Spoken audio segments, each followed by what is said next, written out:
This is Guardian Radio, your station for up-to-the-minute news, intelligent, interactive, and engaging conversation. 96.9 FM. The views and opinions of the hosts and guests are their own and do not necessarily reflect the position of the management and staff of Guardian Network. The aftermath of every social revolution brings about change. Cultural norms and landmarks shift as our minds and hearts expand beyond the familiar. To everything, there is a season and a time to every purpose in the land of the living. This is our time to renew, revive, and restore the hope lost to the busyness of life. This is our time to dig again and rebuild from the storms of our past on a solid footing that holds. Welcome to The Foundation. The Foundation. Foundation.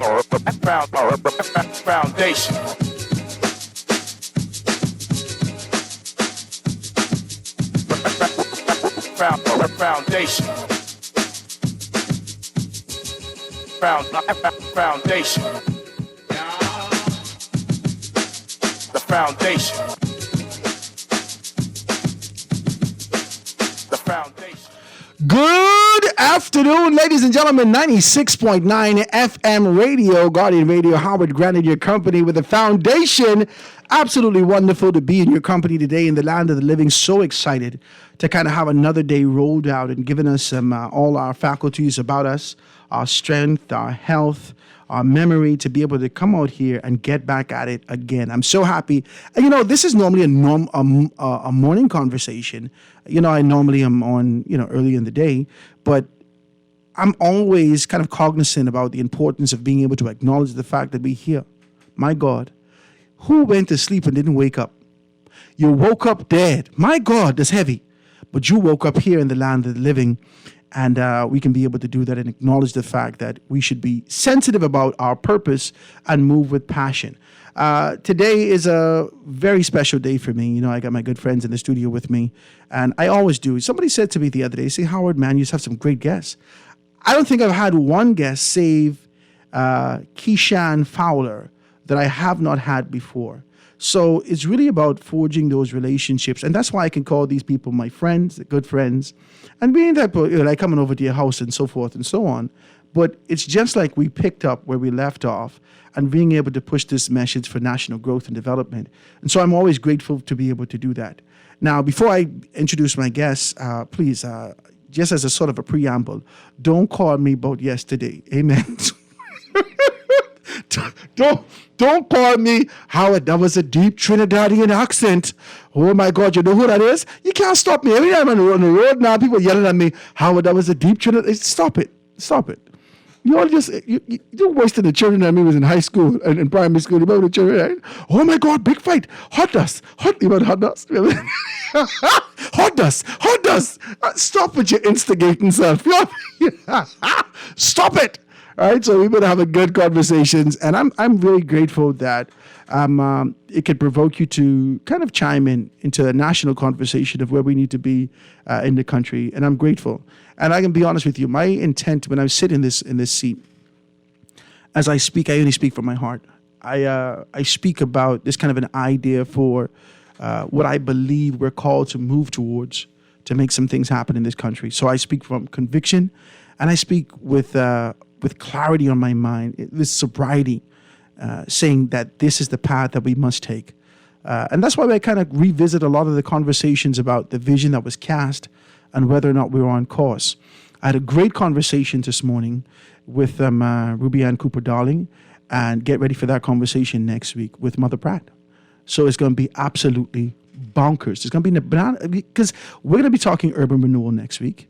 And the entire thing's going to start off with that. And then we're going to get into a love conversation for all you lovers out there who wants to hear more about, and we can mix it up, maybe Black love, moving into that because it's Black History Month and Valentine's Day. So we're going to have that kind of a conversation. So if you want to be a part of that, if you want to be able to kind of chime in and do some stuff, please, por favor, llámame right here at the station. You can give us a call at 302-2300, 302-2300, or you can call me at the Help Me Howard line, 827-0111, 827-0111, and we can get you in there. Now, Howard, I want you to come down to our place. We're doing something special for Valentine. You better hurry up, because people want me to kind of get in there and get some things done, right? So they want me to do some remotes. I'm hoping that, we could confirm everything up and we can be on the road, the foundation of Be On the Road, to really be able to have a conversation live in full effect from wherever the location is. And I'm excited about it. I hope you are. I thank you so kindly for trying to chime in today. Well, today is a day that is very special. Let me tell you why it's special. The first time I've talked about this, the first time I've actually come to the forefront and given a platform, an opportunity to be able to dive into this conversation was with my very good friend who's passed away now, right? Terrence. Terrence started to talk about this years ago, and I wasn't necessarily really sure what it was about, right?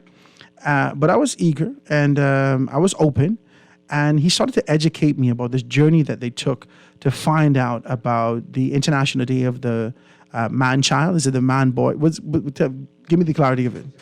Huh? The boy child? Yeah, right. So he gave me information about this. And I'm always happy to see that. And this is important about legacy, because legacy lives on even after you pass away. And that's important that you do that. This foundation that you started with this concept, the International Men's Day, this idea, even though it was birthed and you had a particular structure and some persons involved in that, the fact of the matter is that Terrence has passed on, and you're still pushing forward with this. Yes. This is an amazing thing. I might as well tell you the truth, right? This is an absolutely amazing thing, and I want to be able to have you guys have an opportunity to be able to introduce yourselves and your capacity in the organization and let them know exactly where you are. Go ahead. You want to go first? Oh, okay. Keith Cox. I serve as the president of International Men's Day. When we first got the call to organize the International Men's Day, Terrence and I was in the same meeting. Mm-hmm. So we got the mandate at the same time. Mm-hmm. And shortly after that, Dave was called. So our first meeting, Dave, Terrence, and I sat around the table and organized this. And like I say, the rest is history. We've been going and pushing forward ever since, man. The work of being NGO or person that care for other people, it's vast. Mm-hmm. Vast. Like the Bible says, the harvest is plenty, but the labors are few. Yes. Mm-hmm. So when we get men and women who are committed to helping people, seeing people cry and wiping their tears, and seeing people hungry and feeding them, and see them on the streets and finding shelter for them, this is what we do, and we don't get paid a dime for it. In fact, this costs us every time. Mm-hmm. But we don't have absolutely no issue with the work we do with International Men's Day. And so I serve as the president, but in the International Men's Day management, everyone is the same. So I'm just a figurehead. Mm-hmm. So, I just want to say good afternoon to those of you. Once again, thanks, Howard, for being here. It's a pleasure to be back again. My name is Dave Williams, as most people would have known me. The International Men's Day, one of the founders, like Keith would have said, me, him, and Terrence had the very first meeting.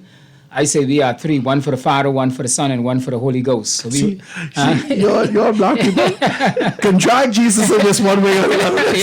Jesus, come in. Stop. Right, go ahead. All the time, because that's where the credit goes, and that's what makes the difference in the tree of our lives. Amen. So the three of us give credit to the Father, the Son, and the Holy Ghost. But then they say we had two or three joined together. Amen. What's Why do you forget your caller? You might as well bring your caller on. That's right. And so we give that credit, and so yes, I'm one of the founders, and now I serve with the role of public relations and any other thing. But what I want to say to our audience too was, for me, over the last 20 years, I've been involved in ministry, but I've taken a shift. I said on the radio in 2011 when Pastor Miles Monroe helped me launch that program, and I went to Kenya. And ever since then, I was involved specifically in men and boys ministry. And so this has now been my passion. A lot of work I've done in the prison in particular, but after getting involved with International Men's Day, with the Brothers, with Pastor Carlos Reed and various other groups, now the passion is to see what could we do to help eliminate violence against our men and boys. And I wanted to get more clarity about it because when I initially heard it, right, and as Terrence actually brought it, you remember we had that he came in the studio, he talked to me about it, he said, give me some space to be able to do it. We brought him on, I think I was on rush hour at the time, so we didn't have much time to kind of dive into it. Okay. Right? But as he talked about it, the very first thing that came to my mind is this kind of an idea against this kind of perversion that exists, right? The perversion that exists where we see persons taking advantage of young boys, young children. Is this an organization that identifies those particular things? Because when I heard International Day for the Elimination of Violence Against Men and Boys, I thought this is crazy.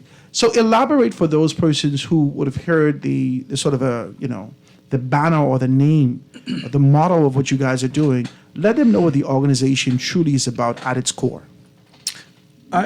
Howard, society think it's normal for a boy or a man to be violated against. They just think so. If a boy gets in a fight, that's just another boy's fighting. Or they see a fight with a couple of guys, they don't take it as violence against them. The thing is, these guys just fighting. But we got to get to the core of it. These are innocent people. So if someone comes up to you, big man, and slap you, that's violence against you. But society will take it as, they're just having a fight. So we're trying to bring awareness that it's not normal, or it shouldn't be. No one should be taken advantage of. This is a strong road that you're leading up because, and we can kick off the conversation here. Guys, let us get the bass out first, and then I want you to contribute to it. They're going to stay with me for the full time to talk about these things, because I also want to talk about the contrast that of acceptability and the position that women have in comparison to our position here locally. So we're going to dive into that as we go further, but this is a steep hill that's very smooth that you're traveling up, right? Okay. Let's be very clear. Why I say that is because the old adage, they say, I'm coming up on the rough side of the mountain. Yes. As time progressed, I recognized why that rough side was important, right? I recognized that when we were singing the songs, the old Negro spirituals, the idea of a rough side of the mountain was you could be able to be thought of as tribulation. I'm coming up on the side of tribulation. I'm coming up on the side of pain and agony. I'm coming up on the side of disdain, right? But as you get older, you recognize that pain and tribulation and this disdain that happens is a natural part of life. Right, yes, that's correct. And you need that grip. Talk to me, I just get preachy dead quick. Okay. You need that grip in each one of your steps as you progress up this steep hill to get to your to get to your position. That is why you need the rough side. Yes. Because the rough side, for those persistent people, will get you to the top. So when you start to have a conversation about society identifying women, identifying the fact that men should not be abused and used in the way that they were, that's hard for me. That's a hard conversation because our forefathers has already said to us, stop being a sissy. Right, that's Talk to me. correct. Let's shoot straight. Boys don't cry. We talking now? We Yes. talking? Yeah, boys don't cry. We dive into it quickly. Yeah. Let's go. Right.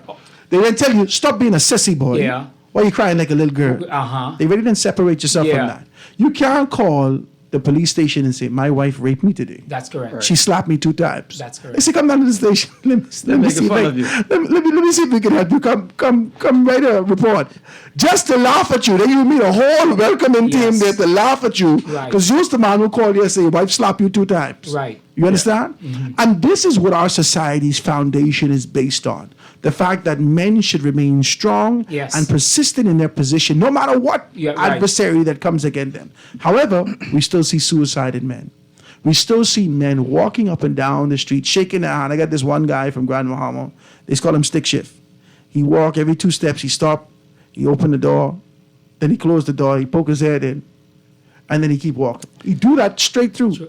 The East Mall Drive. You know why? Mental illness. The story is that he walked in, and this is the story. Right. People exaggerate and do what want. But they say the story is that he walked into his wife. He opened the door and saw his wife with somebody else, closed the door and left. He right. keep opening and closing the door ever since. Ever since, Right. yes. Men suffer Yes. from mental illness. Oh, yes, without a doubt. emotional illness, spiritual illness, Right. hurt in the church, Yes. hurt from a spouse. Yes. And no one seems to acknowledge these things to kind of see if we can rectify it. Talk to me about it. You know, and this is why for me too, as part of my journey, because I myself of obviously out of my own hurt, and as a result of it, want to be able to share and identify with others. Let me give you an example, because I can remember as a young man in BEC, we had this gentleman who used to they used to come to Wake Swell Up. And you know, they may realize a young boy, so I go along with the older guys, and they laugh, say his wife has beat him, right? Yeah. But what he said is, so every time he come to Wake or Swell Up, he'll say, well, Ghost take him out in the back of the yard and say, Ghost beat him, right? Are we supposed to accept this? Yes, yeah. But at one point, I began to realize what they were saying was true, because I noticed too, on Fridays, 'cause at that time, we used to get paid on weekly. His wife would come there and she said she come to pick up his check. Her check. That's what she used to say. You understand me? So she used to come there on Friday and pick up the check, take him to the bank and cash it. But my point is, we laughed at that. We laughed at that. We thought that was okay. None of us as men, well, I was a young boy then, but none of the older men seek to reach out to him to get him the help. And this is something for this journey with me now, to be able to let men know. Men who are hurting, it's not okay. Men who support laughing, hey, this is not the way. This is a brother. I had a friend who always used to say this, don't let a wounded soldier die. And the problem is us as men, we allowing wounded soldiers, I'm talking about men now, to die rather than reach out to them. So not only, because we're talking about violence against men and boys. It's hard though, David. Whether it's sexual, whether it's physical, whatever the abuse is, we as men now, we need to, listen to me. Howard, in my space, right, unknown David Williams, I just have numerous calls from individual men. But I hear you on the radio. That's the breaking point. Yes. They ain't gonna call. There are men right now sitting down, sobbing, crying with their hands in their lap, trying to figure out why the woman slapped me. Howard. And I don't say that as a joke. There are men that going through whether that specific situation or others that are listening in right now, trying to find a way out to be and still retain their dignity. Yes, that's the How can I be vulnerable and still kind of possess this pride and strength and be viewed as the strong man that I want to be, that I project myself to be in society? Talk to me about it. So, the theme is creating a non-violent space, a safe space, a space to talk. Men go through a lot of things, Right. We keep it in Yes. because we don't feel if I share it, I'm going to be embarrassed. Yes. Or somebody else going to talk with. Right. We are looking for confidence, man. We're looking for people who we can tell our issues to, our problems to, and we don't hear it. The men are afraid even to go to the churches and talk. Because they carry it Nobody's to a keep different level. secret in this country. There is no secret. Nobody. So I heard him, right? I mean, like Dave said, his wife just beat. He come to say, man, Pastor, man, this woman just keep beating me, and nobody is taking me serious. And so we have to provide a safe space Yes. so people can come, men especially, can come and talk and voice their opinion. And all of us go through some sorts of abuse, Yes. verbal. Yes. That's the key for men. Yeah. You want to kill a man, you take his ego. He Stab you it kill every him day. dead. You Yeah. kill him dead. You tell the man, Yeah. but you's less than a man. A woman tell the man. My God. And please, Yeah. I'm not bashing you. I'm just saying. Yeah. Right. No, that's you're correct. Keith. They know That's who they talking. is. That's real. That's real They talk. know who they is. They Yes. tell everyone husband that this morning. Yeah. They tell him that this morning before she walk out the house. Yeah. You're nobody. Yeah. You could be just like your Cook pa. for yourself. Yeah. You could be just like your pa. You ain't going nowhere in life. You're not a man. And when you My tell mother told me I should have never married you. Ah. Jesus, Yeah. that's heavy. when you tell that man that lives with him Yes. Forever. forever. Yeah. And so it is like, I could never please. I don't think women recognize, and this is not a conversation about women, but I No, don't of course think they not. recognize the strength that they have as women. Let's just be very clear. Who we are, for the most part, many strong men, convicted men, passionate men, God-fearing men, men who contribute socially and otherwise, has done so by the inspiration of a woman, whether that be their wife, whether their grandmother, their mother. Someone said, baby, you could do this. Right. Yeah. Baby, you could do this. Yes. Come on, you called for this, baby. Keep going, right? Yes, right. So that inspiration, that seed right there, being rich, and you find strong men. Right. So I always say, behind every strong man we see, there's a strong woman somewhere. Or they like to use the word on the side, right, for that support. There's someone, you may not even see this woman, but there is a plant, the seed that was planted by a woman. Yes, Let me tell that's you correct. why. Our aspirations as men is not a Ferrari, it's not a bunch of money. We just want the warmth and the love of a woman. Yes. Talk to me. Yes, I yes, talk yes, yes, I yes. just need the warmth and the love and the nice glow of this woman's face and be happy when she see me. And guess what? Wherever we is, if it's under a bridge, I home. That's right. Women don't understand that. They need things. Yeah. Come on, man, talk to me. You're a woman. Howard, stop. No, it's the truth. Women need things. I just need women. That's it. I need the warmth of a woman. So when you break down a man's ego, Oh, yes. Kill him. because all he wanted was you, Yeah, right. and now you're saying you ain't good enough for me, Right. you can send a man crazy. Especially when he would have invested some time, some money, and some other stuff, everything. Because, I mean, think of it in a general sense. All of us as men, we know, right? I was telling someone, I can recall today, I'll do it now. I was telling them, I'll think twice. I used to think twice about spending $20-something on a grouper. Because why? You think about the family, right? Right. You think about, I gotta, if I spend 20 on for grouper, then something happened with the family, I gotta find money for this. You know, and so you invest so much in these wives, these girlfriends. Let's get decent men. fiancés, yeah, Let's get decent men. right, and then you deny yourself, and then you turn on the back end. These same women whom you've made so much sacrifice. If one want to use the word, you could have been even further ahead if you want to put it that way. If you were selfish. They're the same ones who cut you down, who emasculate you. You see what I'm saying? And then we wonder why we have so many hurting men. We wonder why we have so much challenge among our men. Even, I don't have statistics, but I think I've said this before, even a couple persons I can say, I sat down and spoke with at the Department of Corrections, who is incarcerated today. It is because of some situation with some women. I'm not giving them right for what they did. No, But it's because of some situation with some women which influence. but society has shifted over time because, and we can take it back as far as we can to identify these things. But we're going to talk about the International Day for the Elimination Against Violence Against Men and Boys. But let's be very clear about this. This kind of subservience that we have, this kind of yielding that our society has, well, child, just let it go. Let Jesus deal with it. Let God deal with it. That came from the slave camp. That came with us after our mothers and grandmothers and wives would have seen us being emasculated Yes. in the front of everyone in the Yes. camp and saying, baby, no, let it go. We have yielded our strength as black men Yes. in various spaces Yes. that travel with us in our DNA through time. Right. You know, I had an opportunity. Let me share this with you. Last year, as you know, I'm associated with Dr. Carlos Reid. We form a group called the Brotherhood. And we had one evening we had a meeting. And this was not the plan or the purpose or the goal of the meeting at that particular evening. But one gentleman, right, well-known names, got up and shared. And he shared what he was going through in his household. And you know, that started a chain reaction until other brothers got up and shared, till one was to the point of crying. And one gentleman was there and he said, I was married for 30 years and my wife and I, whatever. And he was able to share his experience. But my point is, because that one individual had the courage to get up and to share what was going on in his home, as a man, it led a chain reaction for a number of others to say, hey, I am also dealing with this. And what that showed me is that as men, we need a safe space, like you say, where we could sit around the table, we could talk, we could share, and know that whatever's said in here is held in confidence, and there's a support system. But men good at that. Men good at that. Because I ain't going to talk your business, you ain't going to talk my business. Unless we rowing and we come to fight, that's a different story. I have to let you know I know your business, right? But men good at that. You could share with me, because guess what?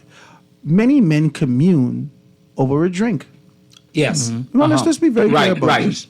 And then, women would try to figure out, why are you in the bar? You with sweetheart, all this. No. They feel this is a safe space. Right. Yeah. To really have a conversation amongst men. I would sit down when I initially came to Nassau. I deep in politics, right? Well, I was. And I wanted to know more about the structure and idea of the politics that existed. And I couldn't do that with young people. I can't talk to them. Right. So I got to sit down with the old guys. Right. Right? So I go look for the old soldiers. Yes. Right? And I look for the generals. Yes. And I look for where y'all hanging out. And I go sit down by fish fry and just sit in the corner. I don't bother. Right? Just listening. Right. Right? And so we get to know each other. I get to know about the stories of these things. And one gentleman who I know very well, I wouldn't dare call his name, right? He's a good, decent man. And he says to me, boy, Howard, I've been married for 50 years. Right? So I said, really? Was it 50? Did you say 50? Yeah. He said almost 50 years. So I said, really? He said, boy, I ain't touched my wife in 35 years. Wow. I said, what? So what you married for? He make one excuse and tell me, well, you know, for the church. I said, sir, whatever church you have, they almost 1,000. You need to stop. Right? So he said, well, you know, Howard. So one reason after, he tried to kind of meander around this thing that he couldn't get along with his wife. Right. And he would stay out with us until late. Yes, just wow. Every day. Yeah. And my wife called me, come, it's time to go home. I said, okay, guys, I got to go. My wife called me, right? He said, well, anyway, let me go home now. And he cussed because he don't want to go home. I'm saying this to say he's been living this Yes. for years Yeah. with no one to talk to, Yes. with no one to kind of yield this to. And his only therapy is this space where men is. Yes. Yes. Men need therapy. Yes. Yes. Men need this kind of communication and this reach and this opportunity to be able to have a transparent conversation. Tell me about the spaces that you guys are trying to create or creating for men to be able to commune like this. Before we go there, Howard, barbershop is one of those safe spaces. When we go to get a haircut, 99.9% of a male in there, Jesus! right? But we feeling different when one woman in there. Yeah. I know my barbershop. I just have to hold back some day because I say, let me be decent, there's a woman in here. Well, I go to Dr. P on Robinson Road. Oh, if you yeah. know Dr. P, Dr. Yes. P will call the show, yes. Yes. And we have this thing which is called alpha male. Yeah. We believe in headship, we believe in leadership and all those different things. So I am appealing right now to persons who have control of these safe spaces already to allow people to vent in their safe spaces. So it's not necessary that we have to go into a building. So Dr. P's barbershop could be a safe space. Listen to me, man, I get Yeah. this issue, I need to talk, let me go by Dr. P, or let me go by Howard's barber, or let me go by Brother Dave barber, or on Ponciana. Right. Or you go in the club. We have to get these men to accept their places that they are in control of, to use that as a safe space for men to talk. Yes. So, because if we decide that, okay, the Guardian here is a safe space, only between 2 and 4. Well, I work in 2 and 4, so I cannot come in. But I need to vent. Yes, that's correct. But I can go to Dr. P on a Saturday morning when the Guardian is shut down. I can go to Dr. P on a Saturday morning, get my hair cut, and say, Dr. P, man, while you cutting my hair, I got some issues, man. Or I could go to the next barber. I got some issues, man. I need to talk. So I am appealing to persons who have these spaces already. Make it to be a safe space For men. to talk. You know what's heavy that you say that is that it sort of happens organically, right? You just got to be a good listener, right? You just got to be able, because no one expects you to resolve an issue. Right. No, if I have been carrying an issue for 20 years in my life, I don't expect you to resolve that issue. But I've never said anything about it. And if you give me space to talk about it, maybe I could be able to feel alleviated. Sometimes you need to hear it, you know. You know, faith cometh by hearing and hearing. Man, see, let's get preachy quickly. Go ahead, Right? man. Go ahead. So you got to hear this issue to know that there's resolution, and Right. you could move towards that. And sometimes you got to hear it to see how stupid it sounds. Right. So you got to be able to release it into the atmosphere, not just into the ethos, into a space that people could say, "I hear you. I understand your position. I even could share in a testimony in these particular things." Right. Right. The barbershop has been that for black men Yes. for generations. And I think it still needs to be that. So it's amazing that you guys say that to kind of bring that to the forefront, because these fellas want me in the barbershop every day. Yeah. I can't be in the barbershop every day. Right? I had a friend. It's great conversations. I had a friend came to me. He's going through some marital issues, And he left me a voice note, Howard. The voice note was 3 to 5 minutes. If someone leaving you a voice note 3 to 5 minutes, you know that's serious business. And I listened to the voice note and I said, geez, I don't know how to respond. So I'm going to get to my point. You know what I did? I went to church that day. Church was empty. And I played it in the sanctuary. That's heavy what you do. I say, Lord, I don't know the answer for this brother. This brother, if someone leaves you a 4 to 5 minutes message, they go in deep, brother. They ain't saying, hey, how are you doing? Man, I get into this. I hang up. I Especially wrestle for with that. men. Yeah. I wrestle with that. Yeah. But the confidence that he had to me to say, Keith, I got this issue. That's where I want to take the persons. Be a listening ear to people. Yes. Like you said, Brother Howard, people just want to talk. Men just want to talk. That's it. So I listened to him. And before I respond, I had to go to church and not row, you know. Men don't want to row. No. Men don't want to row. Just let me talk to you, Keith. Sit down. I ain't gonna undo it. Let's sit down. Let's go play golf. These church people. And you know, amazing. They thing don't always right happen now, like that. Let's go get a drink. We did have, some of the time. We did do one of the, was it the Father's Day? We did do one of our broadcasts from the barber shop, you know. Remember when Yes, we went to, right, Ponciano. we on Ponciano, we did go to barber shop and did a live broadcast on that Sunday, where we had boys and men come together, boys talk. We sponsored the haircuts of a number of young men right in the Baintown community, you know, because we recognize that men are hurting. Right, we mustn't run from it. Men are hurting, and society has. Every time you listen to the news, you always hear about some female who has been abused and whatever. And we all agree that it shouldn't happen, but men themselves are hurting. You talked about suicide. I had Dr. Sean Knowles always talk about it. The suicide rates are far higher, Much higher. right, much higher among men. And so, which means that yes, we need to encourage Because you men to feel, talk. let me tell you something. I get this is my therapy. 'Cause I got all my business. You know all my business. I have been through a hiatus for a time. And as much as I kind of push, I feel busy, but not always productive. Because the busy and productive are two different right, things. that's right? correct, right. You know, people ask you, say, hey, David, what's happening with you, bro? Well, boy, I'm busy. Right? That means you might just be walking up and down looking for something to do. So your busyness is just in the travail and pursuit of looking for productivity. Productivity means I'm doing something right. and something coming in right. as a result of that. Right. I wasn't productive the way that I'd like to be for a long time. Right. And that breaks a man's spirit. It does something to a man. It does something to the man to know that he has capability, he has strength, he has talent, he has this, he has that, and there's no occupation, there's no this, and I can't bring something to my family. Yes. Because it's a different thing if you one of these, I just looking for something to smoke, I sleep it on the couch, let me go play video games type man. Right. Right? But if you're up every day and pursuing something and you still can't get anything, Yes. there needs to be an avenue for you to be able to bring this conversation to someone. There Right. needs to be an avenue and a confidant that you could speak to and Yes, that that's can correct. either assist you Oh yes, or at least hear you out. that support system is so key. There is double digits unemployment in this country. Yes. There is triple figures in terms of murders every year, and the mass majority of those particular persons are men. Yes. Right, that's correct. Let's just right. be very clear yes. about this. 90 plus. You understand? Yeah. The sexual molestation that exists in this particular country that continues to increase are perpetrated, for the most part, Yes. by men. Yes. That's And a fact. why? That's a You fact. think these fellas just grow up and say, I need to be a pervert?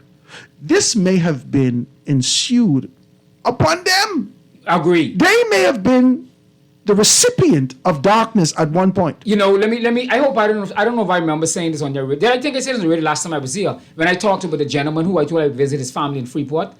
Oh, what was his name? All right, but I think right. But I'll repeat it anyhow quickly. You just said something, and that is that this gentleman who was released to the public, the gentleman was then found dead later on. Of course, there was questions as to whether it was murder or whether it was from some illness. And because I had interacted with this gentleman at the prison, he was a part of my sexual and gender-based violence program. Plus, he also was at our transitional home prison fellowship, Bahamas. And so what I did was I heard his brother say on the radio that this gentleman from the age of 13, he himself was molested, right? And he gave a lot of problems in the schools and his mommy put him out and all of this. And he transitioned to prison and he himself became a perpetrator of violence against molestation of children, others, right? But the point is, I'm saying to you, but hearing that from his brother, it helped me now to understand that he himself, at a young age, was molested, and somehow that hurt and that pain or whatever counseling he needed was never dealt with. Whatever was the root was never dealt with, and that's how he turned out to be. And I sat down and had a conversation with his brother. I went to Freeport just to talk with his brother. I have, and this is going to be sensitive for some people, because this is a very progressive, inclusive radio station. But I have to tell you the experience that I've had in this culture. I see telephone calls. I'm coming to you right now. Just give me 2 seconds. I have had friends who came into Christian faith. Right. In Grand Bahama. Okay. Right? After a long time, you know who they were. You identify them by their actions. You know them by their fruits. Right. But they're friends. I've always been a friend to peculiar people. Let's just do it like that. Okay.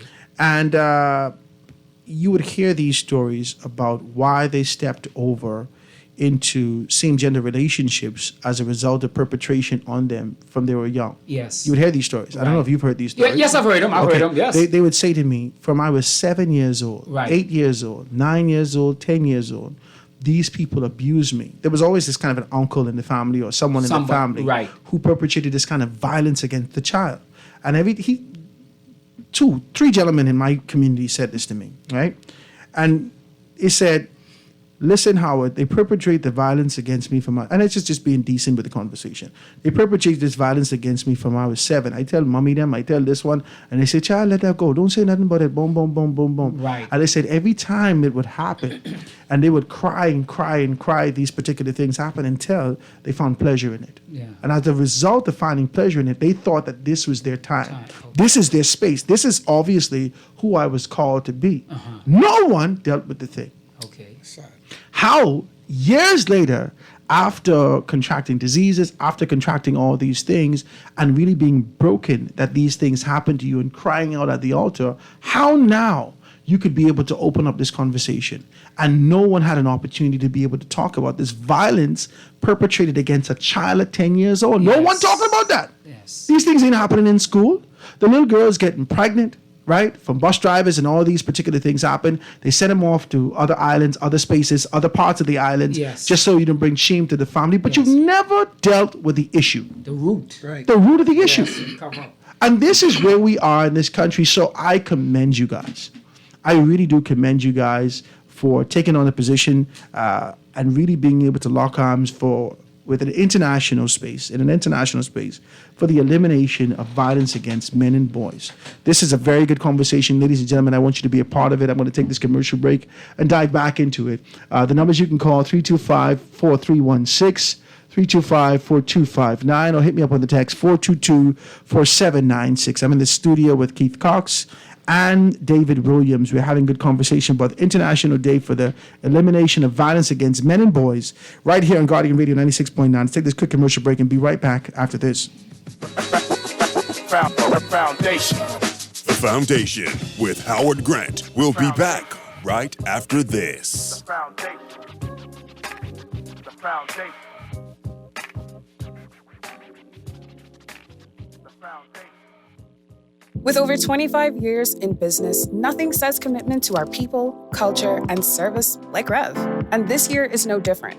We will continue to elevate your home experience for you to create and share memories for years to come, while keeping you connected to the people and things you love most. Our pledge to provide quality service each year remains true.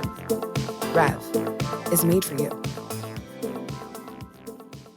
St. Andrews International School cordially invites you to our annual open house this Saturday, February 4th, starting at 10 a.m. Learn more about our sessions for primary and secondary families. Take our campus tour and get testing dates for the entrance exam. Wait, there's more. St. Andrews, in conjunction with our community partners, introduces Love and Service Expo. Support your favorite charities all on campus. Register today at admissions@standrews.com or call 677-7800. St. Andrews International School.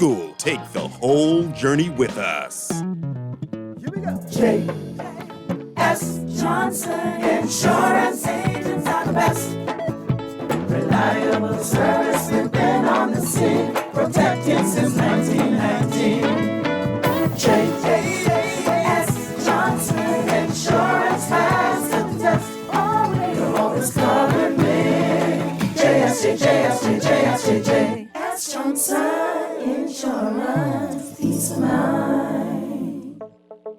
Tired of banks forcing you to use technology to bank the way they want you to? Your convenience is important.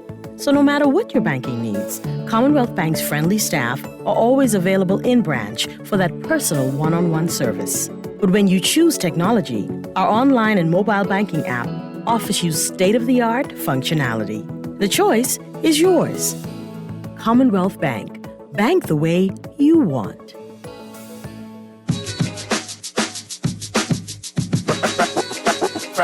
Foundation. Foundation. The foundation. The foundation. Foundation.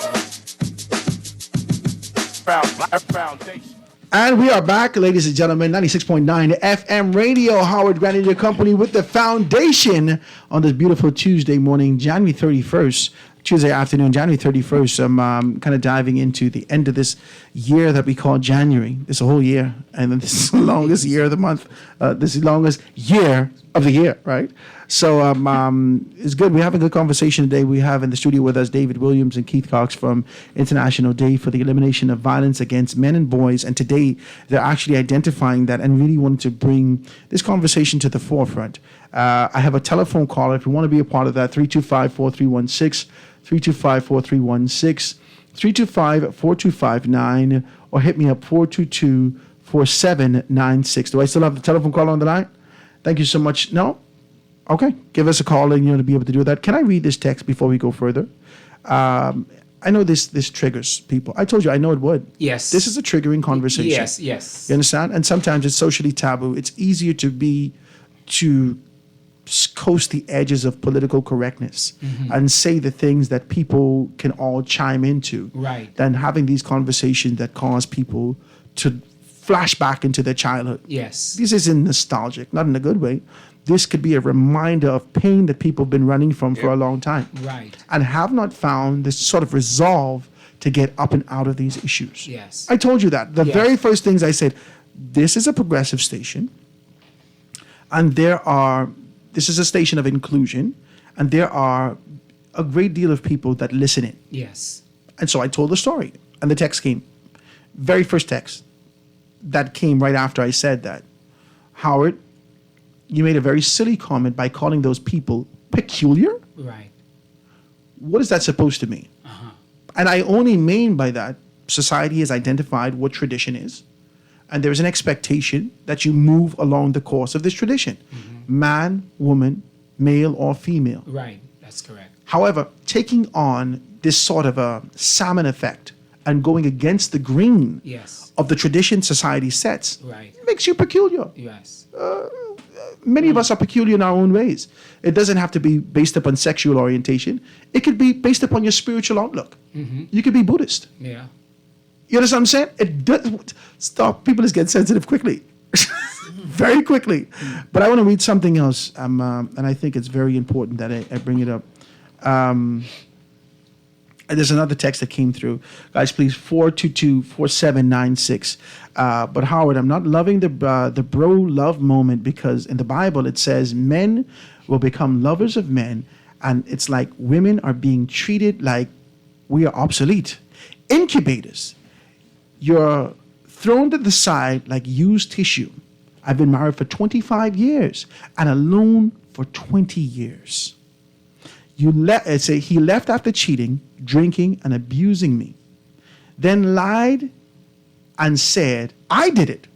Even after running through hundreds of women. This is what it says. Let's read it again. Let's read it again, because this is heavy. This is heavy. Even after running through hundreds of women, this man wants to say, wife, submit. And when I don't even, he spreads word that I don't care about him. He said he made sure, trapped me with 3 kids so I could never move on. We don't believe in divorce. That's what he's talking about. Let's talk about these things. What stood out to me is that before meeting this man, while I'm reading this, right? Before meeting this man, he was broken, obviously. some issues that he's not dealt with. So he says, they become he's incubators and thrones. He's been married for 20 years. He left me from cheating, drinking, and abusing me. That's heavy. Yes. These things don't come naturally. Right. This is taught. Children watch you, they learn these particular actions, and they become this particular thing. You understand? So if you're drinking, if he's abusing you, and he's cheating on you, where did this come from? And this is the conversation that we're having now. Men don't have an avenue to identify how to rectify these issues. Because I just believe, as men, we want to do good. Can I say that? Is it safe to say that? That's a human nature. Is it safe to say that? Yeah. I don't think a man says, "Well, I want to be a thief," or "I want to be a right, murderer," that's my point, right. or "I want to be." You understand what I'm saying? That's correct. Right. But after a man is broken and identifies this to be the best thing that he can do, right? Thiefing. Well, he's a good thief. He's a professional thief. You know what I'll say this too, right? We haven't talked about this, but this is a fact. First of all, remember, our natural inclination is to do evil. The Bible said the heart of man is deceitfully and desperately wicked. That's our natural inclination. We're born to do evil. But in spite of that, like you say, it's not our desire to go there and say, well, I'm born to do evil, I'm going to go there and thief, I'm going to go there and do this, right? But 2 points stood out in that conversation. One, she used the word trapped. You're not trapped with children. And the other thing she talked about, I would have advised her, once the abuse, the drinking, and the adultery, then I would have said to her, get out of that, go into a safer space, meet with some pastoral or some counselor. My point is, you don't have to stay there, because based on what I've heard, Mom, based on what I've heard, you're staying there, and you're just accepting the fact that this is my lot, and at the end of the day, it's like almost like you're using everything that happened. My point is... as an excuse not to push forward in life. That's my point. As an excuse not to succeed. Go forward. As an excuse not to be the best you can possibly be. Right, because the children are not as an excuse not to tap into the purpose that you was called into. That's my point. Talk to me. Right. You see, and we don't want to turn it into a spiritual show, but that's the point. You were created in the image of God. God got a better plan. And the enemy, we can talk spiritual. The enemy meant all that happened to you for good, but God could take it and turn it around for... the enemy meant it for evil. Yeah. God can take all of that and turn that around for good. Just how we're sharing with you, this is what we're saying to men. Even though the male may be a cheater, an adulterer, drinker, smoker, we're saying the same thing when we minister to these heightened men. There's the root cause, and once we get to the root cause of your house, all of that would have happened. And sometimes that is so deep. Yeah, you can turn this around. They've been shoveling dirt on that for years, rejecting this particular idea. And then when we find these spaces that we can dive deeper and dig into it, and someone tell me what's really the issue, man. Oh, Jesus, I don't even want to talk about this. But, we had one uncle and, oh, God, and he started breaking down to hear about these things that he feel as a child that he allowed to happen for him, but he didn't even have the strength to help himself during a time that he was being perpetrated. Come on, man. Men are broken. Yes, you talked about triggers. Howard, this is the first time I'm saying this. This is the first time I've said this. I have actually forgotten this. I guess this is somewhere deep in some mind. I can recall Howard as a child, too. I can remember a gentleman approaching us and was offering us lollipop and all this stuff, certain things he wanted to do. Now, Howard, for years, I don't remember, I have never remembered this. Only just now when you mentioned earlier about trigger, and then you actually triggered that. Now, one may say, well, Dave, did you ever get counseling? I said, no, I did not, right? But I recall now, I can remember him offering us lollipop and all of these little things, because there were certain things he wanted us to do to him. Now, thank God that I never gave in to it, and I think for the majority of us, we never. But the point is, we all... Somebody take the lollipop, Dave. Not in the Bible. That is the broken man. But the point is, he was offering us these lollipops. As you say this now, his name and his face clear in my head. And you should put him in the papers and lock him up. Let me take a telephone call. 325-4316, 325-4259. We got a caller on the line. Caller on the line with us live. Go ahead. You got a caller on the line? Go ahead, caller. Guys, please give us a call. I'm so sorry. I mean, if we kind of rambling through and not being able to dive into your conversation, but I think I feel like this is a barbershop conversation. Mm-hmm. And in the barbershop, I've learned a great deal. I learned about prostate. I learned about various cancers in men. I learned about relationships. I learned about this kind of an idea. When I got married at 22 years old in Grand Bahama, I was so proud. I was so proud of getting married. It felt good. I feel like, we don't even necessarily, as men in this society, we don't have a coming of age. We don't have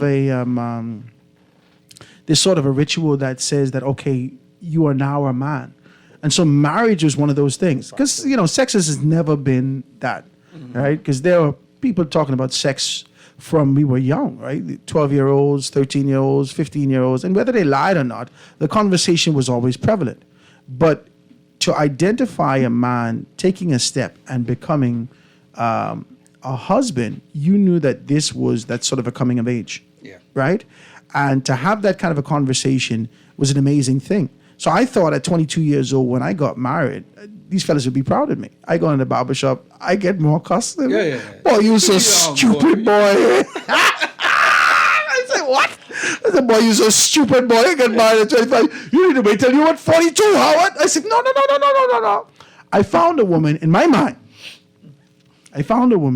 that I wanted to be with forever. That's how it is. As young men, you pursue to sow your wild oats. Talk to me. This is very clear. I got married when I was 29. And I was subject to the same conversation. But 29, but you too young? Jesus. You were 7 years older than me. You're 29 and like... The stupid... Yeah, you're stupid. They cuss me right out. Yeah, you just... And it's the old men. This man get married 45. Yes. Oh, yeah. You need to go there, mess around, experiment, then decide. At 29 or 22, you don't experiment yet. No, I haven't. I know. You ain't experiment. Well, You don't know nothing go yet. Praise God. You still got milk around your mouth.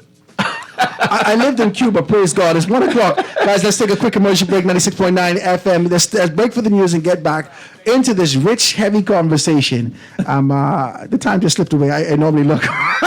But it's a good conversation. Guys, we're going to take this quick break for news and be right back after this.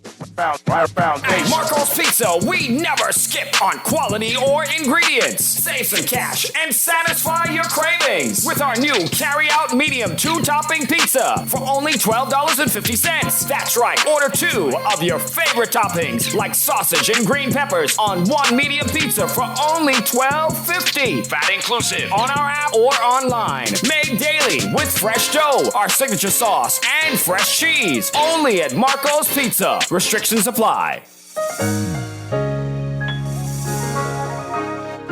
Fidelity, we're good for you. Whether your business is in-store, on the go, or both, let Fidelity work with you to maximize your customers' payment options with a fixed or mobile terminal so that you never miss a sale. It's safer than cash and more convenient so that you can take your business anywhere. For details, contact a business development officer today at 356-7764 in Nassau or 352-6676 in Freeport, or visit our website at fidelitygroup.com. Fidelity, we're good for you.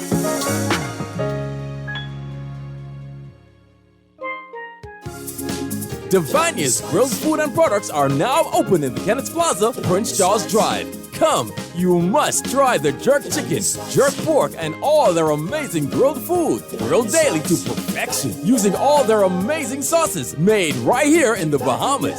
Divania's, grilling good food for life. Call or WhatsApp Divania's today at 817-4468. This is Guardian Radio, 96.9 FM, Nassau, Bahamas.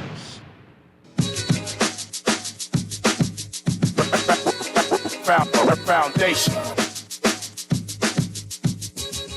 Foundation. The foundation. The foundation.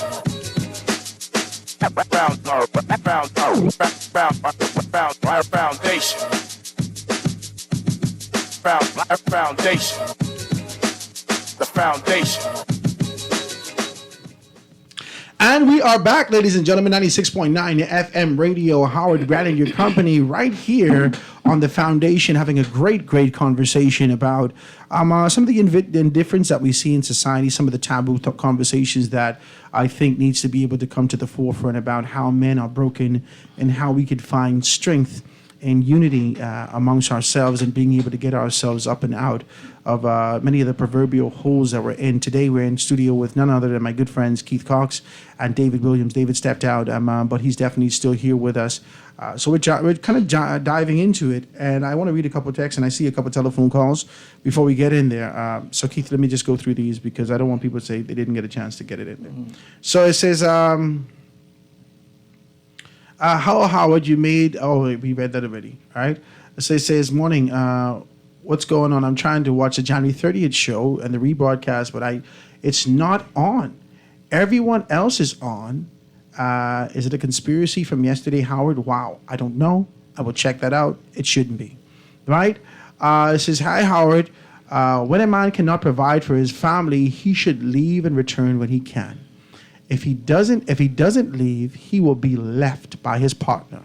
And that's where the mental anguish sets in to destroy the man. Ooh. And that's real talk. That's heavy stuff. That's powerful. That's heavy stuff.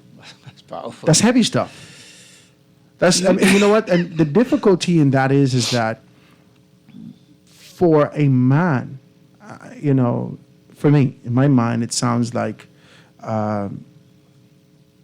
we've been taught that if we cannot provide, that we're less than men. Biblical infidel. We've been taught that if we cannot do these particular things, that we're less than men. And this is where the importance of the strength of a woman, the importance of the strength of a spouse comes in, to reaffirm that kind of a commitment that they've made to get up and over. A great deal of men in this country are going through some things. Good men. Yeah. Men that have been providing for their families for a very long time, who are falling under the weight of the economic crunch that we're seeing happen locally, nationally, and globally. That doesn't take away from the value of who we are as men. But we're not reassured by that most of the time by the women that we love. And that's a hard thing. Talk to me. That's very hard. That's very hard. And ain't nothing much is so damning for a man to see his kids hungry. That's heavy, Keith. There's a gentleman, he called me a couple of years ago, on the streets off Wolf Road. Say, Keith, go and rest. Look, see what's wrong with this guy. He say, my wife died. I get 4 kids. I'm unemployed. That's crazy. That is crazy. 4 kids, single father, unemployed. Howard, what is his option to feeding them children? Think about it. The pressure of feeding your kids will cause you to do some strange things. That's why I don't condone anybody who do what you have to do to feed your kids. Now, I condone stealing, selling drugs. But if you have to come from a LLB or a talk show host to sweep the road, brother, sweep the road. And at that moment, when I see the brother, I'm like, Jesus. I stick my hand in my wallet and emptied it. Because I saw me there. Talk to me. I saw me there. I saw me, like, because it could have been me. It could have been me. That should be very clear. I am one incident from that. One paycheck. One paycheck. Something can happen to my wife in a second and leave me on my chair. What you could do when you're in Listen, when you start to pray for good health and strength, for many of us who don't have the insurance, the money, and that kind of residual income to ensure that we could take care of that's a strong prayer, you know. Let me tell you something, because if you get sick today, even if you live through the sickness, we can still dead. Yeah. That's a heavy thing. Yeah. Let's take a telephone call. Call you on the line with us live. Go ahead. Go ahead, call you on the line with us live. Yes, I'm on. How are you, Mr. Grant? I'm good, man. What's happening with you? Can you hear me? Yes, sir. Go ahead. I can. You have 2 great men in there. Thank you, my brother. They're good, decent men. I know them. I don't think you know them before me, though. Okay. One is my boyhood friend, and one is my friend. I support and salute them this afternoon. I also salute you Thank you, my brother. for entertaining the show. And guess what? We could run as long as we want, but not as long as we wish. We have to have the conversation as to what's going on with some of our men and boys. Just the other day, the commissioner alluded a 15-year-old boy with a loaded gun. The paper stated that he was so angry. They are trying our social services in there, trying to find out why is he so angry. But I want to say to men, we have to take on our responsibility as men. Although many of us has never been mentor, and let me tell you, I thank God for my parents, both parents. My mom is still alive. My father is passed. But I thank God for the mentorship that I had. And let me just say this, network. Myself and Keith, I call him Keith, also Mr. Donnie.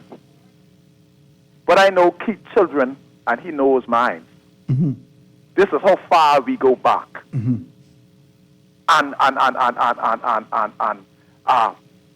his children know me like that, and I know them like that. And the ministry that we have, when Keith come in and give his input on a conversation, also Mr. Danny, who is there with you, we have conversation. I don't understand, but you know what it is? My brother, Grant? Yes, sir. There's a spirit in this country called classism. By God. That's the new monster now. We don't have the Jezebel. We don't have the elitists. Now this spirit called classism. We don't allow that in here. We allow, drop all titles and let's have a conversation. And brother, it worked for me for more than 40 years. Now, Keith can tell you the history I don't want to tell you, but he knows me just like that. He knows my grand, every one of my grand. I don't know if Keith doesn't have any grand yet. One. But he knows my grand. He helped to mentor my grand boy in the Valley Boys. Now my grand boy is one of the major leaders, becoming one of the future leaders rather in the Valley Boys. This is what we need. We need to restore the village and have the conversation, because there are a lot of men who have never been mentored, and they are hurting and they're angry. But the only way we can help to solve this by having a conversation. Thanks for entertaining me. Man, Have Dr. a P, I wonderful day. appreciate you, man. Thank you so very kindly. You should let everybody know where your barbershop is to come and get some of that. Can you tell them where the barbershop is? On Robinson Road, you say? Robson Road between Aaron Bailey and CH Reeve. You can't miss it. Yeah, man. Listen, what I recognize is this. I think it's a sacred event for a man to take his son to the barbershop. I see some single young women doing it, maybe because there's not a man involved in their life, but that kind of coming of age, you need to take your son to the barbershop and to be a part of conversations like these. They ain't raunchy when they see kids. When you see kids in the barbershop, you curb your words, but you need to be able to drive home the message of what needs to happen in our society. So I'm always grateful to be able to have that. Dr. P, it's very good to know that you've opened yourself to those kind of conversations. So that's important. So it says, Howard, let's see if we can read the next one. He said, good day. Good day, Howard and guests. Men are a very important element in any relationships. Sometimes the card that is dealt will have an adverse effect on our relationship. When one is broken, only Jehovah God's plan will succeed and create a blessing for life abundantly. And this is from the mayor of Grand Bahama in 2023. This is Rudy. My brother, what's happening with you? Thank you for listening in Grand Bahama. So that's that. Let's see if we can read another text. It says, what if The word of the day is women abuse their sons and turn to broken men. These single parent homes are wreaking havoc upon our society. The powers to know that putting the woman above me will destroy the family structure, and there's no space for men to heal or gather info. This is heavy what they're saying, Keith. This is heavy. Now, I can't take it like that because guess what? A lot of the leaders that we've seen in our country, more specifically, we've seen, because I've always looked up to former Prime Minister Hubert Ingram, right? And to know the stories of Hubert Ingram's plight and his particular capacity, and I say this with the greatest degree of respect, he's always identified the strength of his mother. Right. He's always identified the fact that his mother was the one who supported him. He's always identified his meek approach and being fortified and encouraged by others to step into another realm. And so I can't dismiss a single mother and the strength of a single mother. I can't dismiss it. Howard, I came from I had 9 siblings. Single mother. 9. I don't know what it is for a man to sleep in my house. I don't know. So my mother did what she had to do to raise her children. And she told us some stories. She's like, Keith, I had to work this job, I had to work 2 and 3 jobs together. So females make mistake. But when the mistake is already being made, they have to live with it. And so I don't knock them. I'm a product of a 9 sibling without a man ever sleep in my house. Okay, so we got to encourage the women, especially the young women these days, the single women. I was a mama's boy. And so my mom had to teach me some things that the dad wasn't around. And so that's another subject for another day. But men have to pour into their boys and their, especially the boys. We have a program coming where fathers take your son to school. How I am a lover of my children. I told my wife from the beginning, you can leave me as quick as tomorrow, but you ain't taking my children. You can't take the children. You ain't taking my children. All right, I tell you a story. Time change. I worked in hotel industry back in the days. Time change 5 o'clock. My daughter's maybe 7 and 8 years old. Say, Daddy, Mommy ain't come for me. It's like 5:30. It's dark. I had a fit. I tell her, it will never be another day. So you know what I stopped doing? I stopped taking night shifts, or I take late shifts to make sure my children is home safe, especially my girls. So it bothered me. I fussed the wife like, fuss her. You can leave my children, you tell me you're working. Like, no, that ain't my business. My business is my children. And so I stopped taking the shift. I dropped my children to school in the morning. I did their PTAs. I take them to ball game. When my children is back home safe, then I went to work. So I encourage fathers out there, take care of your children, man. There gotta be let me tell you something.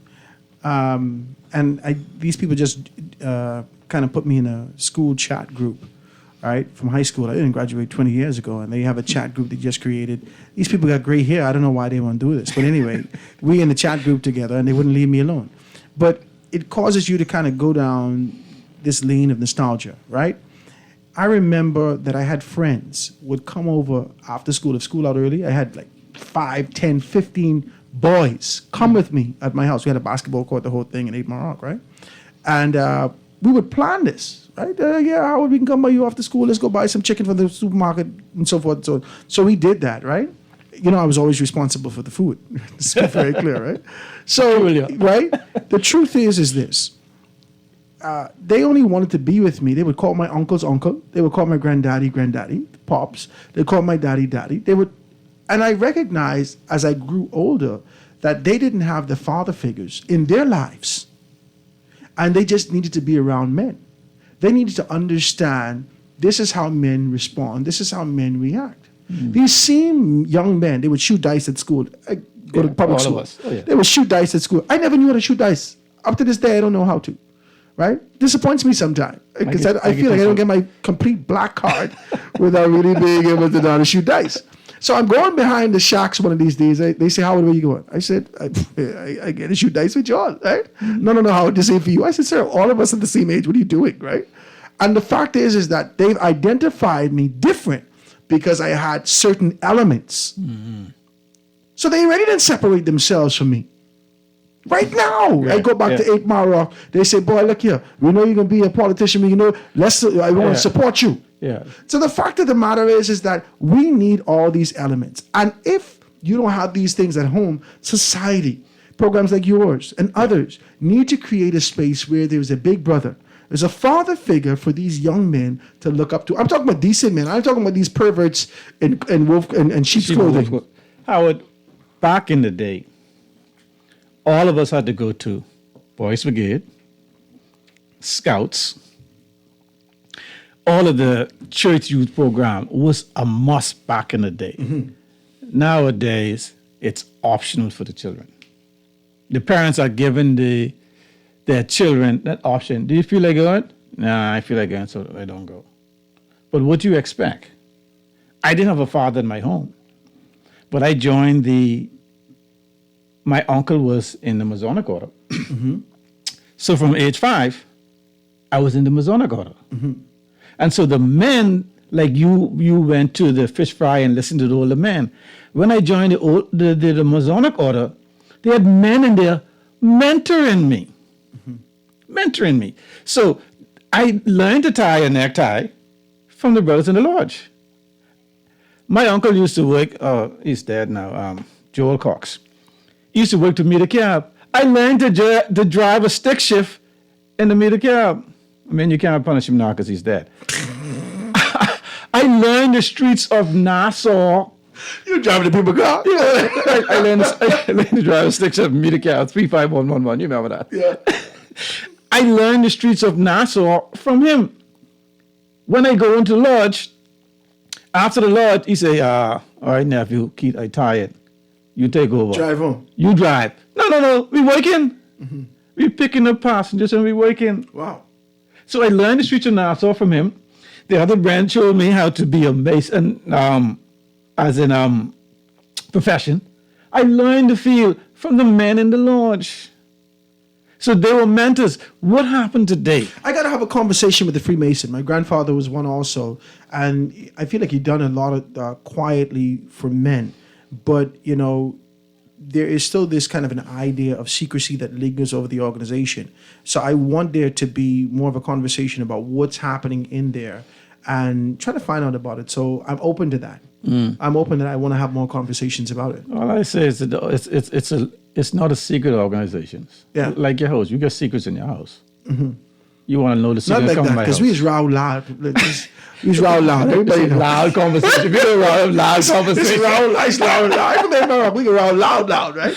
So I'm saying that to say that it's a wonderful thing to see that when we pursue something and we pursue it with our passion and we pursue it with our hearts, our desire to be able to be a good, decent, upstanding man in society, we know that there are elements, we know that there are examples and there are people that can be able to assist us.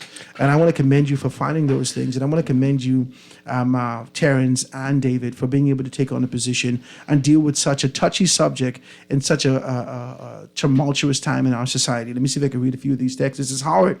What I don't get is how come a woman will still struggle cleaning the house to feed her 4 children, but men find excuses. Be the provider you are supposed to be with no excuses. Women do it all the time, and we don't resort to crime. Because who's going to take care of the kids if we get locked up? We have too many lazy, grown, excuseful men, except for my husband and sons. That's I see what you did there, right? Except for my husband and son. Look, baby, look what I text about you today, right? You need to stop, right? No, but the truth is that you can't throw all men under the bus because there's also a women's prison. Amen? Yes, of course. There's a women's prison. There's a men's prison. I often say I am very domestic. In fact, right now, I am the only one that washes dishes in my house. I at my age. I'll be 60 this year. I wash the dishes. I get up and do the work. So domestically, men will do things what they have to do. And we don't grumble about it, you know. We don't throw it in the face. We just do it. If stuff need to get done around the house, we do it. The thing is, as leaders, men like to be encouraged and not told. Men like to be the leaders. When the women emasculate the men, that's what causes the man to pull back. And so, we're trying to find safe space for men to talk. We got to do it on our own. And so, in finding this safe space, right, with this topic, we ask elimination of violence against men and boys. Is it achievable, attainable? You think we can ever have a society where we totally eliminate violence against men and boys? No, I don't think there's a society that exists that has ever existed without this particular element. You understand? There's always been an indifference. Even from a spiritual perspective, we know that there is good and evil. And I know that that's only manifest in flesh. There is good and evil. Whether that's jealousy creeping, whether that's indifference and envy, so forth. There's so much things that we have to contend with. And we don't know the upbringing of these people. Right. We don't know where they come from. We don't know their background and what their ma teach them. We don't know, because let me tell you something. The principle of this is that greater works of these that you should also do. Yeah. If your daddy is a thief, greater works than these you should also do. You can be a greater thief. If your daddy is a sweetheart, greater works than these you should also do. The only transformation in our faith, in our understanding, the only transformation that comes for you to be able to attach yourself to a new lineage, for you to be able to become a part of a new bloodline. And that transformation and transfiguration comes when you attach yourself to faith. Yeah, totally agree. Now, there was a survey done in Freeport, your hometown, or the Marshall Little down a bit. In the school, they asked the kids, what do you want to be when you grow up? 85% of the boys says they want to be drug dealers. When they do the survey? Like in the 90s, the early 90s. Everybody want to be drug dealer. Yeah. But back then. How could society or we allow the drug dealers to look better than the preacher, than the politician, the businessman? How in the world they look so much better in the eyes of the children than the men who are doing good? That baffles me. That baffles me. No one taught them. Let me tell you why. I came up in 8 Mile Rock, and anyone from Grand Bahama during the late 80s and early 90s know what I'm talking about. We had people that wake up early in the morning to walk the bay to see if any coke packages just washed up on the bay. Right? I know people who say, oh my God, we hit a lick this morning, we find something, and then they move out of 8 Mile Rock. I know these stories, right? And so we would see some people in our community, they had 6, the bikes, right? And 58 gold chains on, gold teeth, matted hair, plaited up, and so forth and so on, just shining in 8 Mile Rock. And this was who we saw and aspired. When I say we, I mean the younger generation identify that these were the successful men in our society. I had friends that never graduated. They never got beyond grade 8 and dropped out of school just so they could be able to pursue drugs, right? But I had a father, I had uncles, I had men around me who understood the importance of longevity and commitment in work. And so they would say to me, listen, nothing fast can last, right? There's no sustainability in these things, right? So I would always look at it and know that these things ain't gonna last long. Right. Now, you know for sure. Years later, drugs dry up, they ain't got no education, some of them mightn't even have shoes. Because they put their trust in these superficial things and the pursuit of things and not understanding that there is purpose beyond that. That's what men we gotta get. That's what they saw. That's what they saw. So at that time, what happened to the clergy? What happened to the politician? And I'm sure there were prominent clergy and politicians in business out there. Yeah. But the drug dealers stood out more relevant than all of the rest. Every time. Every time. Because you come in the back of Apon Rock High School and you could give a young girl in the 10th, 11th grade $1,500, $1,000, bring Pizza Hut to her, so forth and so on. It blew minds. How can you do this? Thingsy. If the Jordans came out on Wednesday in the United States of America, it's Wednesday and you have it. This blew minds. Yeah.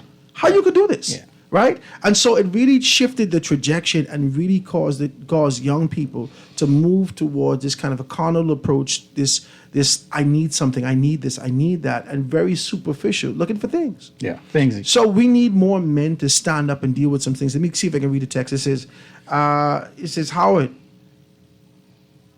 you got on a man show, but you're not a man of your word. Why you didn't check me back for my backyard garden and you called last week? He said, call Marvin, right? And he put his number here. But Mr. Marvin, Mr. Marvin, you tell me you spent $30,000 over 3 years to clean up one 50 by something plot in your yard, $30,000. And then you tell me you talk to 15 people to be able to assist you before that. Mr. Marvin, don't fight me.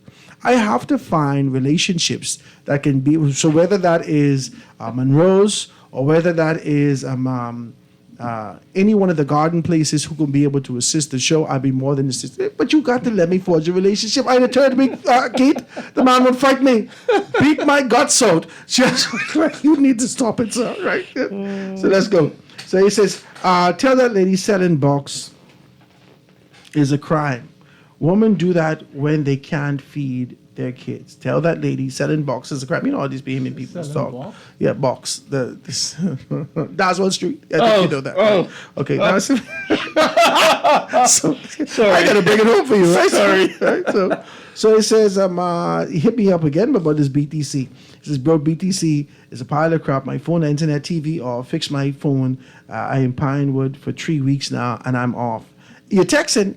They have a BTC help, but I put your information out there. It says the young woman selling themselves when they get pregnant and they have no. Now, we don't want to make this conversation about women against men and all these things. What we're looking for here, and Keith, you go with me if I'm correct. We're looking for a solution, a resolution for both men and women to live together and find a true sense of progression in our society. There cannot be a space and place that we only identify where we point fingers and say this one's the cause, or that one's the cause, or this one's the cause. We have to have a very clear understanding that there needs to be introspection and looking within ourselves to identify where this issue is and how can we resolve it. So I just wanted to kind of put that out there and do some things like that. Guys, I want to take this commercial break and get back. If you want to be able to be a part of the conversation, if you're listening in and you know that this pertains to you and you've been looking for a space to kind of get into and really be able to get some things out, if your barber is a young barber and who don't want to talk and just hurry up, cut your hair and get out there and you need a space to talk, you got to give us a call. Please give us a call. The numbers you can call 325-4316, 325-425. Hit us up on the text 422-4796. Is the International Day for the Elimination of Violence Against Men and Boys. In the studio with us, Dave Williams and Keith Cox. Guys, stick and stay. We're going to be right back after this. The Foundation with Howard Grant. We'll be back right after this. The foundation. The foundation.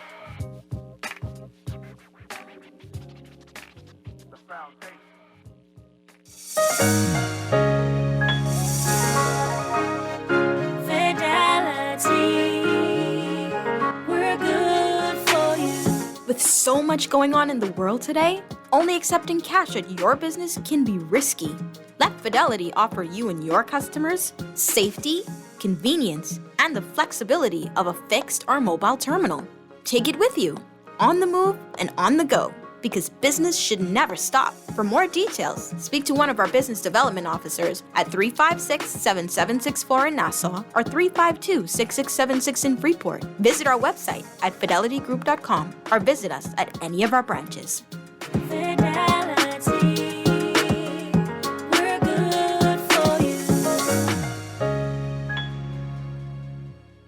Guardian Radio and the Foundation are on the move. Bahamas, this one's for you. SBT, Small Business Thursdays. Every Thursday, the Foundation with Howard Grant will highlight small businesses throughout the country, far and wide. Your products, services, prices, and personality. We want to hear it all. Get your 30 or 60-second advertisement heard on air at a fraction of the cost. We here at the Foundation understand the times and don't want you to be left behind. With Guardian Radio, you reach your specific demographic and it is unmatched. We reach thousands daily. Get your products off the shelf and your services in their hearts. Small Business Thursdays with the Foundation, only on Guardian Radio 96.9 FM. For more information, call 302-2300 or the Help Me Howard line at 827-0111. SBT. Small Business Thursdays. Get your business moving today.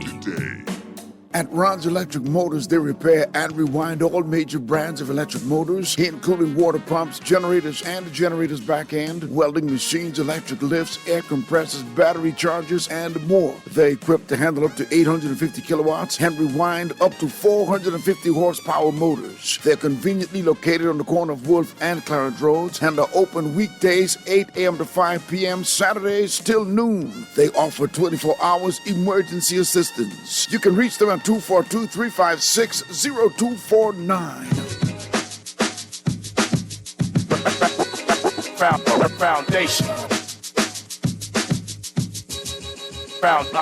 Foundation. The Foundation. The Foundation.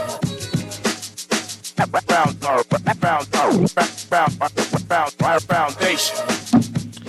And we are back, ladies and gentlemen, 96.9 FM radio, the Foundation with Howard Grant, right here on this beautiful Tuesday, really being able to dive into good conversations about where we are as it relates to men and the elimination against violence against men and boys. I think it's a very good conversation. In the studio with me today, I have David Williams, if you're just tuning in, and Keith Cox. Now, I want to dive into something. Now, I gave you some numbers. Guys, please let me know. Text me and let me know if the numbers are working. 325-4316, 325-4259. I saw them all light up and then it just went blank. So I don't know if they're working. 325-4316, 325-4259, or hit me up on the text, 422-4796. Let's hit this. Let's read this text. So it says, "Good day, Howard. Does the gentleman provide mentorship for young men, please? I'm a single mother with a 10-year-old son." Talk to me about it, guys. Yeah, I'm going to give her a name. This Henry Higgins. Henry Higgins is one of our executives. Henry Higgins. Okay. 803-4423. Or Dave Williams, 433-6917. You could reach one of these gentlemen at any time. 803-4423. That's Henry Higgins. And Dave Williams, 433-6917. Okay. You can reach out to these gentlemen. They'll be happy to entertain your son, meet with your son, and have a conversation. Okay. So that's Henry Higgins, 803-4423, or Dave Williams, 433-6917. Let me take a telephone call. I just saw the line light up. Let me take a telephone call. Call you on the line with this line. Go ahead. Hello? Hey, how you doing? Good day. What a blessing. I've been calling the whole number for a minute. Okay. I guess that's obsolete now. I don't know which number you were calling. Give me the number you were calling. The 323. The 323-6232. Yeah. Yeah, I think they're trying to make modifications to that. I'll try to fix that. But the 325-4316 and 325-4259. So go ahead, leave me your contribution. Yeah, I'm going to sacrifice my minutes. I don't know how much minutes of your time you can spare. But this conversation from the beginning has been enlightening and also very touchy topic to me. I appreciate the concern you show for young men. be it that I am almost still considered young man, right? For one, out of concern, the guy mentioned, yes, the data him too, mentioned about, or somebody called and mentioning about the responsibility a man has for their children, and maybe the neglect or the alleged neglect of the responsibility of a child. But I need, and I cry out today, be it that I was a single father before, I have 5 daughters and 1 son, right? And men are held hostage by these mothers. There's no reason. I think men and women should be held accountable for the upbringing and the making of these children. Right now, if I could just jump around because I've been calling for so long. I have a daughter. I have a son, 11 years of age right now. I brought him over here for the summer, right? I noticed that he was picking up a habit of stealing. In fact, when I say I brought him from 8 Mile Rock, Jonestown, Grand Bahama to Nassau, where I stay now, because of economical conditions. I had to move in order to make money. Right? So you from 8 Mile Rock? No, I'm from Arden Forest. Oh, okay. You from Freeport? Freeport. Okay. Yeah, the inner city. Okay? I know about the fella, Mr. Doorknob. The fella would open the door. Okay, talk to me. Okay, yeah. Praise so, God, you know that. Like, Okay. yeah. So back to what I'm saying. My son came over here. He violated me, right? I in turn punished him. I did everything. I didn't want to beat him. I tried to use alternative measures of punishment. But when I took his phone, right, that was taken wrongly by his mother. What I'm saying is these mothers don't let fathers deal with their kids like how they're supposed to. And for young men, freedom and their integrity and their safety, men back away from their children because the legislation that's in Parliament right now has it that a woman, unless you're married to this lady, is fully in control of these children. And that's what's wrong in our community right now, in our society. And this cry out for equal gender equality and all this stuff, they don't see that men are at a disadvantage in every way and realm. Now, the next thing you all spoke about is the drug dealers and why people are inspired to be drug dealers more than politicians, more than pastors, more than all these people. Because all those people you all mentioned, all they do is sell you dreams. A drug dealer in turn, right, he'll say, well, go wash my car. There you go. See a few dollars. Go do this or do this. Here's a few dollars, and then go and get more extreme and more extreme the deeper you get into it. But like I say, and you should know as a Grand Demon or somebody from Freeport, I was in that world a tiny bit. And I never wash no car, and I never feed no dog, and I never do them. I just want to say stuff. this to you. Elliot says hello, but anyway, that's a different story. Go ahead. Yeah, you go ahead, because it's like I said, it was a plenty things you all touched on that I really wanted to voice my perspective or my point of view on. And like I appreciate y'all showing concern for the men, but in gender equality, I think the same gentlemen need to cry out for more rights for men and their children, because like you said, ladies make mistakes. You understand what I'm saying? Yeah. And like the texter said, selling box is a crime too. You understand? Yeah. But the extremes we have to go to make provision for our kids is not compatible to what society say we should do. Right. But the choices are very how to put it, like you only could do violate your body or you could violate the law. And so most of us That's crazy what you say. Yeah. But there's some violation could be in here. Yeah. That's crazy what you're saying. Yeah. You understand? And like me, personally, I'm hurting inside. I was a single father for my 3 daughters before. I I took care of my children. I love my children. I love my children to this day. In fact, I even think I need like psychological. I need a platform where I could actually express the hurt and pain I feel. Why don't you take my number, call me after, because somebody texted me now and say, I know who this is, boom, boom, boom, boom, boom. Take my number. They know who is. You. Me? 827. Okay, 827-0111. Text me, and I can call you after the show. Okay, give me 1 second. Let me just get this in my phone. 827-0111. Yeah, that's 827-0111. Yeah. All right. Okay, I will. All right, my brother, we can just talk. dropped it, But I so- really do appreciate you opening up. I thank you for your conversation, man. I think more men need to do that. I think a lot of men has a desire to do these things. Guys, before we get out of here, I want you to wrap it up and really talk to us about some numbers that people can call, about the concept of your organization, about the idea of what needs to happen going forward. You've been persistent about this. How many years has it been now? It's got to be about 5 years, right? Yes. It's got to be 5 years. I know that. See that? Decent me. I remember because I remember the inception of this. Yes. Right, yes. I remember the inception of this, right? And you guys have been persistent, even in the midst of death, even in the midst of service with you. You're still being able to push forward because the mission is bigger than the man.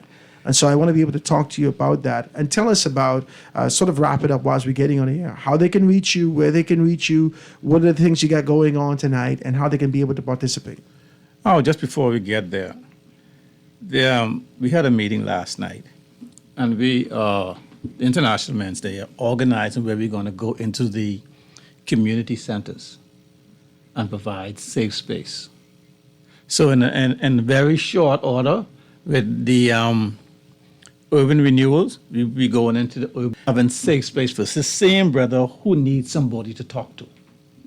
In short order, that's going to come about. It's going to come about. Okay. All right.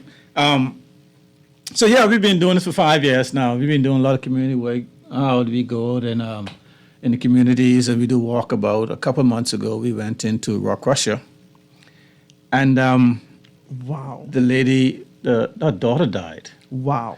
And so we were able to take some guys in there, and we ministered to them and sang, and oh, I shouldn't have called it, but anyhow, people are hurting in this community. And so we were able to make a financial contribution to it. Now we are NGO.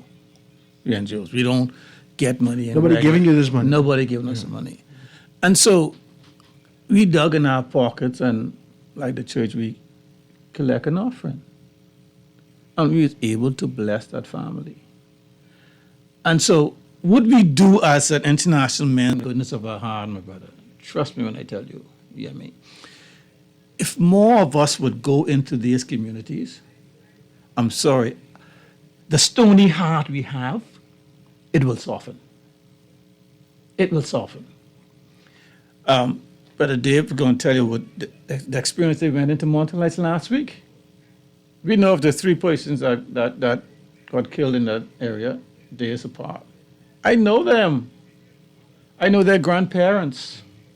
I know their parents. I know them personally. I know them. Right? So we got to go in the community. We could come on talk shows all we like. But until we get down to the get some boots on the ground. Yeah, we got to get boots on the ground. Yeah. That's the main thing. We got to also remind them, because I know time going. Yeah, So tonight. let them know. Tonight is the event at Montelites Park. It's a peace prayer rally. We inviting as many persons to come out and join us there. It's International Men's Day, Elimination Against Violence Against Men and Boys. And we have a number of persons, young men in particular, the singers. We have the Christian Massive. We have Peter Ronks. We have Big Bro. We have Barry G. We have Wayne Wilson. We also have Mr. Keith Cox, who you heard. He will be sharing Pastor Randy Hanna, Dr. Carlos Reid, Dr. Eric Fox, Apostle Henry Higgins, myself, Mr. Kano Wong from the National Neighborhood Watch Community. I know Apostle Taylor contacted us from another church. And so a number of other persons have contacted us, and we're inviting you to come out this afternoon at the park on Montelites, 7 p.m. I want to say to you, don't meet us there. You ought to beat us there. My number, 433-6917. If you need to reach me, 433-6917. Tell Peter, tell Paul, tell Saul, tell them all. Don't you meet us there, you ought to beat us there. That's a whole commercial, so I enjoyed that. I just want you to know that. But listen, this is good, man. I want to commend you for your persistence again, man. To have these kind of conversations, a lot of persons are provoked. Like the caller called, and I had somebody text and say, "I know who that is, Howard. Somebody from Grand Bahama. I know who that is. Right. That's my boy." Yeah. Because you know, this is a very small community, yes. right? And so this too causes people from being able to open up and talk about some things. But there got to be a safe space for men to talk about. Got to be. And you know something? There needs to be this incorporation of the International Men's Day. There needs to be an arm in almost every school. And this senior master may not be good enough. The guidance counselor who's just there for a job may not be good enough. They're looking for checks. Things have changed over the years. The contribution that teachers would have given you, the care and concern they would have given you over the years have shifted. Parents coming into the school, they want to fight the teacher. You can't do these things. People just step away and say, well, let the children dead then. I ain't gonna bother with them, right? But you need to be able to capture a nation that's being lost, right? This concept and idea of paradise lost is deep. And we need to talk about that and get really deep in how we contribute to find buoyancy, to find us getting out of this hole and back to civility and society and community. One of the things that I've said, I believe that we're struggling with hopelessness and lack of community.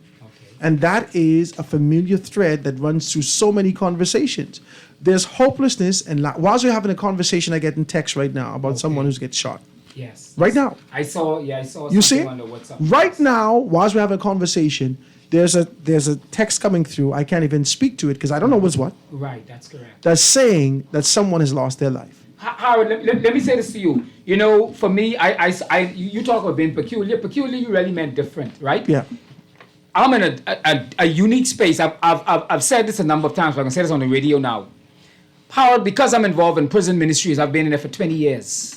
I get to see both sides.